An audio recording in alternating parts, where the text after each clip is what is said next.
Hello, my name is Vanya Westerberg. I'm an environmental economist with Altus Impact. I'm very excited to present you this study on the economics of agroecological farming in Haiti, undertaken together with the Economics of Land Degradation Initiative, Groundswell International, the Partenariat du Développement Local, and with generous support from the GIZ and the Casey Family Foundation. Should you want more information than that which provided in the presentation, please go to the ELD's website to download the full study, as well as see a little movie documentary on agroecological farming for further details. Now it's a timely study because Haiti is finding itself in a critical situation, which is not new, but the current context is particularly acute, with nearly half the population facing food insecurity, not having enough to eat. A situation which has been fueled lately by rising gang violence and civil unrest, which has led to disruptions in market functionings, further exacerbating this upward trend in international food stable prices that we have seen following COVID and the war in Ukraine. And it's particularly problematic in Haiti, given that 60% of the food that is consumed is imported. And in terms of the context, generally there is a situation where we have the government and international donor programs that are extending programs, agricultural programs around the countryside, but there's generally little coordination between these programs, and often, one-off 3-year project. So there's a lack of sort of persistent, continuous investment and support for the agricultural sector. To reverse that situation, the Partenariat du Développement Local, supported by Groundswell International, has worked with 14 peasant associations since 2009 in the northern part of Haiti's Central Plateau. That's a region with about 30,000 inhabitants, using agroecology to reverse this sort of vicious downward cycle. And at the heart of agroecology is the agency of farmers and their organizations to experiment, innovate, adapt, and spread agroecological principles and practices. That is, the farmers build on their own knowledge, first and foremost, for example, qualities of local crop varieties, seed varieties, promote exchanges on what they know works, as well as working to confront practices that are detrimental to soil health, such as slash and burn. And successful agroecological farmers are then working to spread these practices through their own example and through farmer-to-farmer led teaching with the support of the peasant association. Inherent from sort of more a practical perspective, inherent to agroecology is measures that serve to reduce soil erosion, such as contour barriers, terraces, straw ramps, measures that serve to increase soil organic matter and fertility, using manure, integration of crop residues as opposed to slash and burn, having permanent soil cover, and protecting fencing to protect against free grazing livestock, as well as measures to improve on-farm biodiversity and management, improve access to quality seeds, and enhanced plot maintenance through timely and sufficient weeding and control of pests. Behind the rollout of these agroecological practices, there's also a beautiful governance infrastructure, consisting at the first level of what we call groupsmen, that are 8 to 15 people that live typically in proximity to each other, that mobilize their own resources in a small joint savings and credit fund that's sort of based on trust and reciprocity, and each groupman then works to invest these into economic activities that generate more resources, such as grain storage, microloans, small livestock breeding programs. And at the next level, we've got the blocks that are village level committees that serve to link together 3 to 5 groupsmen in a community. And these blocks are then coordinated activities amongst the group mates, such as the promotion of sustainable agriculture, seed banks, grain reserves, savings and credit funds, and community health initiatives. And finally, we have the central coordinating committee that consists of elected members from the groups and the blocks, and they coordinate these basically the blocks and the groups went across 10 to 25 villages. Should be mentioned as well within, so this whole, when we talk about peasant association, it's this whole infrastructure. And it also should be mentioned that not all farmers are necessarily undertaking agroecology. You also have conventional farmers that are part of the peasant association that benefits from all the other services that comes out of that work in solidarity and the building of sort of assets at the community level. Now, what we set out to study in this assessment is to see, okay, can agroecology bring hope to Haiti in terms of addressing food insecurity, improving livelihoods and incomes? And that's particularly important because agroecology provides lots of goods and services that are not necessarily known to society because they're not transacted in markets, such as carbon sequestration, disaster risk reduction, biodiversity enhancement. But even for those goods that are transacted in markets, such as fruits and nuts and timber, the returns from those systems are poorly documented. And when we don't we don't measure, we don't manage, and that leads to a persistent underinvestment into this sort of agricultural system. So therefore, we wanted to basically assess what, if anything, what were the returns to agroecological farming compared to conventional farming, using a comprehensive assessment tool that combines both household surveys and focus groups, so both qualitative and quantitative data. So the study was rolled out over 2001 to 2022. We had 3 focus groups in each of these municipalities: San Rafael, Pignon, Mombin, Concho. And as for the actual study, the household surveys were rolled out within a municipal section of each of those municipalities. And this is also where we held the focus groups that then served to understand basically underlying drivers, the motivations for uptaking or not uptaking agroecology, and obtaining some information about prices that are also used in combination with the data from the household survey. And we interviewed some 330 peasant association members, approximately half of them being conventional farmers, half of them agroecological farmers. They were randomly sampled from basically this whole list of peasant association members that the peasant associations provided themselves.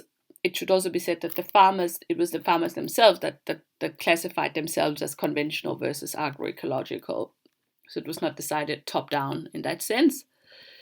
And so the 3 municipal sections are covering a total of 3,000 peasant association members, of which we interviewed 330, so about 10% of those peasant association members.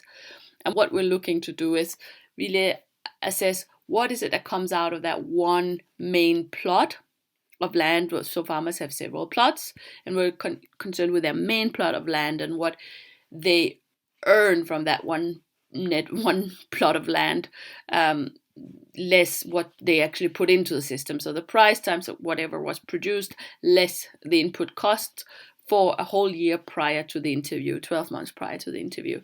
And we also looked at not just sort of annual crops, but also forest income, tree crops. So total income is therefore the combination of those crop incomes and forest income. Okay, so what did our data tell us in terms of the characteristics?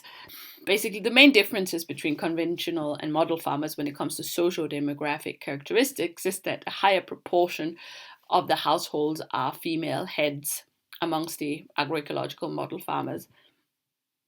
I'm not surprised by this. We tend to see basically women often leading the way when we have sustainable land management initiatives and organic farming initiatives anywhere in the world, and so again, not necessarily surprising. This is just a general picture, and we also have amongst conventional farm a higher proportion are seasonal migrants, 13%. Can also be explained in the sense that they have less tenure over their land. They may be less likely to reap the returns of investing in agroecological practices. When it comes to literacy and education, they're rather education-wise similar. 50% of all the farmers interviewed had no formal education whatsoever, and we see with literacy they're sort of about 50%. Half of them are literate. Okay. As for then the plot characteristics, interestingly, both agroecological and conventional farmers have on average the same amount of land. They have one main plot of land that they're growing. What we do see, though, is that the main plot tend to be closer to the household for the agroecological farmers relative to the conventional farmers. And amongst the agroecological farmers, they typically dedicate one main plot to agroecology and the two others are to conventional farming. And that one main plot is closer to their homestead than the main plot for the conventional farmers. Okay, in the survey, we also looked at what types of agroecological practices farmers were undertaking, and we can see actually both agroecological and conventional farmers are undertaking a series of sustainable land management practices, intercropping, conservation barriers, using conservation barriers with straw, using manure, using, composting, actually more conventional farmers. And on average, we see agroecological farmers having four sustainable land management practices and conventional farmers having 3. When digging a little bit deeper, because one can then say, well, what's the difference between these two? And we find that the main difference between the two is actually the degree of intercropping. So agroecological farmers tend to have 5 to 6 different, on average, 5 to 6 different crops for a given plot of land, whereas conventional farmers have between 1 and 4 maximum. So much higher, basically much more diversity of crops within a given plot. And we can then see that here in their growing and harvesting schedules. So a typical conventional farmer will have beans, corns, and Congo peas on his given plot of land. Agroecological farmer will have a lot more going on: beans, corns, plantain, cassava, sweet potatoes, fruit trees, which means that most of the year, there will always be something to harvest. There's not many gaps, and that is good for food security, as the documentary also shows that goes along with this study. In terms of the trees that are grown, it's typically cashew nut, ananas, mangoes, bananas, and also some timber trees, ash, cedar, and oak trees. And here also comes another distinction that we found between the agroecological and conventional farmers. So the agroecological farmers tended to have planted more trees in the year prior to the interview, and also had a higher density of trees on their main plot of land. Now, before digging into our actual economic results, let's look at where farmers are getting their earnings from that main plot of land. And in the communal sections of Boisneuf and Sanssouci, they're specialized in black beans. And as you can see, the greatest share of income comes from black beans. And to a lesser extent, these are the different kinds of crops: pigeon peas, cassava, sweet potatoes, etc. In La Belle-Mère communal section, they are specialized in the production of sugarcane and therefore get the majority of their earnings from the production from sugarcane, along with these other crops. In terms of production costs, we can see that the main source of production costs are seed first and foremost, followed by labor costs, hired and family labor, food for labor, and then also food costs for those laborers that are hired, and here labor cost covering weeding, harvesting, and planting. Rental of plowing equipment is also an important source of cost. And there's also some labor costs associated with the agroecology, though they were not as high as one might have expected. Again, you can look into the main publication for more details. There are no costs associated with inorganic fertilizers and pesticides because I don't think farmers simply don't have the finance for these kinds of inputs. Now, here we've got an agroecological farmer, typical in Boisneuf and Sanssouci, getting his main income from black beans, the main source of revenue, crop revenue or gross income coming from black beans, and then another set of income, or to a lesser extent, from peas, bananas, various crops, and forest crops, those fruits and nuts and timber and fuel wood. He also has a set of input costs, specifically seeds, spending more on seeds than conventional farmers, labor cost, plowing, rental, a small cost item, leaving him with a net income of $1,200 per hectare. Comparing that to the conventional farmer in Sanssouci and Boisneuf, a very different picture, basically having less income from those different other crops in addition to beans. Some input costs not as high as that of the agroecological farmer, but still significant, leaving him therefore with a per hectare average net income of $615. In La Belle-Mere, higher overall gross income, most of it coming from cane sugar. Should be mentioned, after the harvesting of cane sugar, there's some processing involved as well, which therefore explains why overall higher incomes come from gross incomes comes from those areas where cane sugar is cultivated. So with the agroecological farmer in La Belle-Mere earning a net income of $1,600 per hectare, compared again here with the conventional farmer. And so here we've got basically a comparison between average net crop and forest income for the model farmer, like agroecological farmer, compared to the conventional farmer. And we see in both cases the average net income is double for that of the model agroecological farmer. The interesting here as well, though, is that input costs are also higher for both model costs. So it may not necessarily be agroecological farming as such that is leading to higher net income, but also because more is spent on the right kinds of inputs. And I should also mention that what we just saw were averages, and behind that average there's a distribution basically. Whereas here we've got the agroecological farmer, the distribution of net incomes amongst all those agroecological farmers that we interviewed. So you can see some are really able to earn very significant per hectare net incomes, whereas others are in the lower end. But we see on the whole, the average net income for a conventional farmer is in the order of $615 per hectare, compared to $1,100 average net income, crop income for the agroecological farmer, $1,185.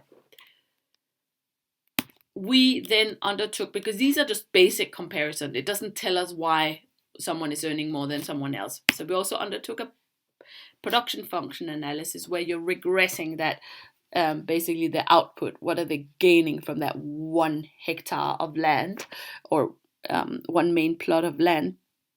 And how does that vary with their inputs, their socio-demographic factors, their land use practices? So we try to basically explain as much as possible.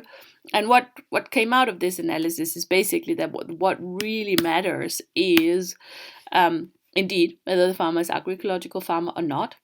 All other things equals, an agroecological farmer has a crop revenue that is $434 higher per hectare. However, what's also important, aside from doing agroecological farming, is spending enough on labor for weeding, other labor costs, spending on seeds, and the community. We're controlling for community, as farmers in La Belle-Mere are doing sugarcane and all other things equals are earning more for that, for cane sugar, from cane sugar. Okay, But what we try to then understand as well is what is it exactly within the agroecological farmer? What is it that's driving that higher land productivity amongst the agroecological farmers? And here we found the only significant determinant was intercropping, but very significant to the extent that when we included the degree of intercropping in this equation, then agroecology is no longer significant. It's because that there's a sort of perfect complements, or highly correlated. If you're an agroecological farmer, you're much more likely to intercrop, have much higher degree of diversity as we've seen in a given plot of land. And one can therefore plot out from the regression results and see, okay, how is total land productivity, the value of what comes out of that given plot of land, affected as we increase the number of crops per hectare. And so we see indeed, as farmers goes, for example, from 2 crops on average to 3 crops for a given hectare of land, his crop revenue increases by $351.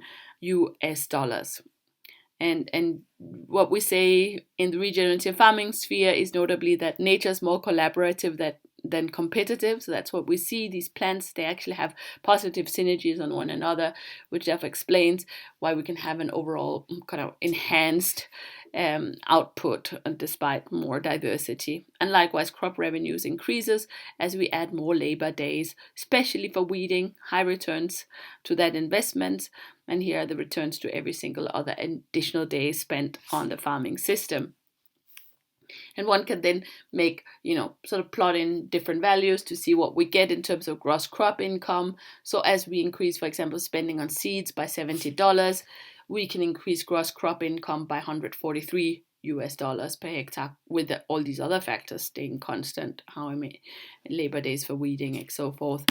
As we add 5 more days, we go from 5 hired labor days to 10 hired labor days. We're increasing net crop income by $164. And basically, what this tells us is that those agroecological farmers that we're seeing, they have higher net crop income because they're doing agroecological farming. We see here the $400 jump in income here. But also because they are using more optimal level of other inputs such as weeding and spending on high quality seeds. Further study results of interest is that we took the GPS coordinates for the given agroecological and conventional farm plots, and what we see from using Earth observations is that there is indeed higher land productivity on agroecological plots compared to conventional plots. So it's sort of confirming what we find on our study results. And this higher land productivity is not attributed to rainfall, because indeed there was actually slightly less rainfall on some of the agroecological plots. We have also asked the farmers themselves what were their appreciation in terms of how the agricultural production have changed since they uptook agroecology, and we can see that at least 50% of all the agroecological farmers had perceived at least a 50% increase in agricultural production, and you have sort of more than 10% having experienced a doubling of agricultural production, more than doubling, and up to 5 double production. So more than 10% experienced more than a doubling, and some 1/3 of the samples experienced at least 33% more. So these are really positive results. And likewise, when we're asking farmers, are they intending to continue to undertake agroecological farming and extending that agroecological farming to other plots, 98% were saying yes. So there's definitely a willingness to go further. How does all this play out in terms of food insecurity or food security? We've asked farmers about the stock of food that they had at the moment at the interview, and we see that agroecological farmers have a statistically significantly higher stock of food of 50 kilos on average per hectare compared to 35 kilos amongst the conventional farmers. Using the FAO fee scale, we see a little bit less difference, and we can acknowledge that food insecurity is a problem also amongst agroecological farmers, with 15% of the agroecological farmers still having experience going a whole day without eating in the 12 months prior to the interview. So more needs to be done to address food insecurity and sort of get to the roots of it. And that's related to addressing the constraints to uptake of agroecology, as there's a clear willingness to invest more in agroecology. And in terms of the most important constraints amongst the of both improved farming and agroecology overall, farmers were saying the most important reason is they just don't have enough labor. And there has been, because of the underperformance and the hardships of the rural of life on the rural countryside, there's been an exodus of farmers or people from rural countryside to the cities. So lack of labor is the most important, followed by lack of credit, and not enough access to basically financing those inputs that may be needed. Also, 25% of conventional farmers says, well, they just don't have enough time to go to an association, go to those meetings where they can benefit from all the lessons that they can reinvest into their own farming systems. And then, to a lesser extent, other sets of constraints, such as not good enough land tenure and free roaming livestock. We've also then asked farmers how do they overcome these constraints, and in most of the cases, fortunately, they're positive. The outcome was yes, we have overcome to a large extent through support from families and neighbors, and through support from the peasant associations.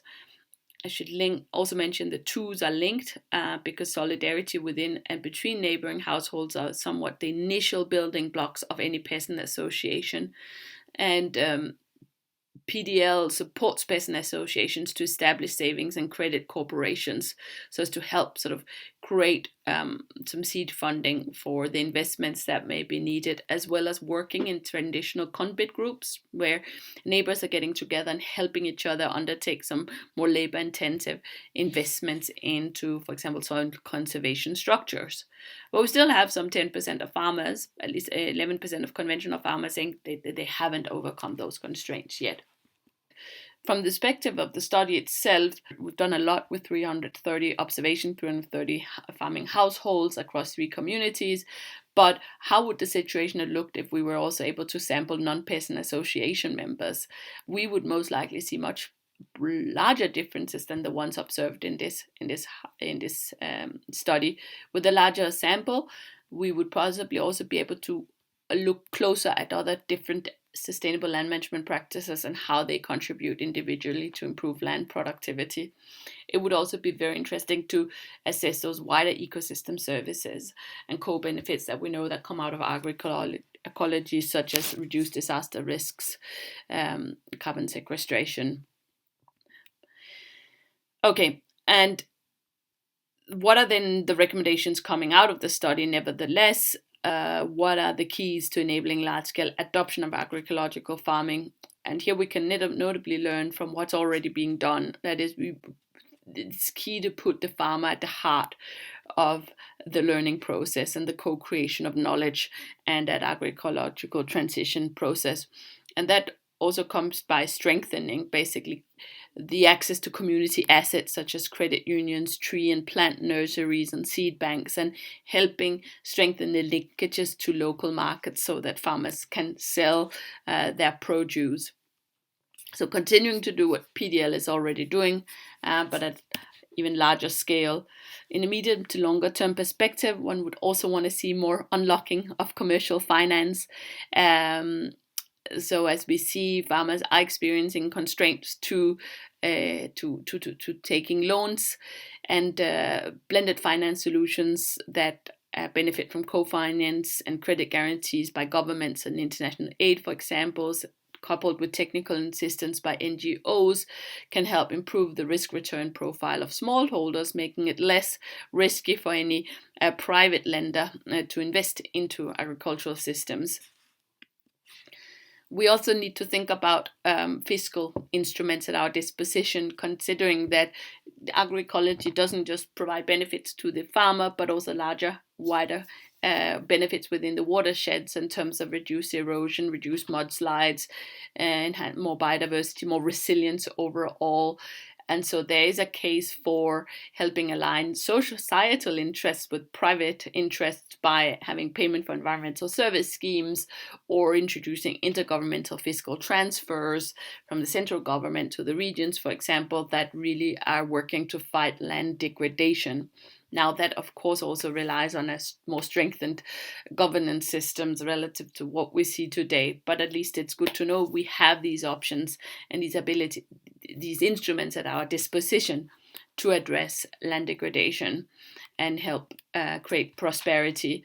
We also need to think a bit about trade policies, because there has been a push for Haiti to liberalize its economy, lower its import tariffs, and as a result, there's been a kind of, the markets have been flooded with imported produce. Often that imported food produce, unfortunately, has been subsidized in the home country, which means that there's not a competition on fair grounds here. And that's undercut, therefore, the country's domestic production and created an over-reliance on subsidized imported food. And that's not a way to lift up the agricultural sector, because, as again mentioned, you can't necessarily compete with imported, with foods that have benefited from food that have been produced in countries that have benefited from significantly greater investments into the agricultural sector, in addition to subsidies. And there's significant evidence of this. So we need to basically think a little bit more cleverly about trade policies that can help enhance food production within Haiti to create more self-reliance and less vulnerability to international price hikes. Underlying all of this is also strengthened land tenure. While it's not a problem in our study site, we know that farmers need to be able to reap the returns of the investments they're undertaking into their land. And to do that, they need to know that they can stay on that given plot of land. The land tenure is important. Overall, however, what we can see is that agroecology and optimal use of inputs offer an incredible opportunity of doubling per hectare profitability.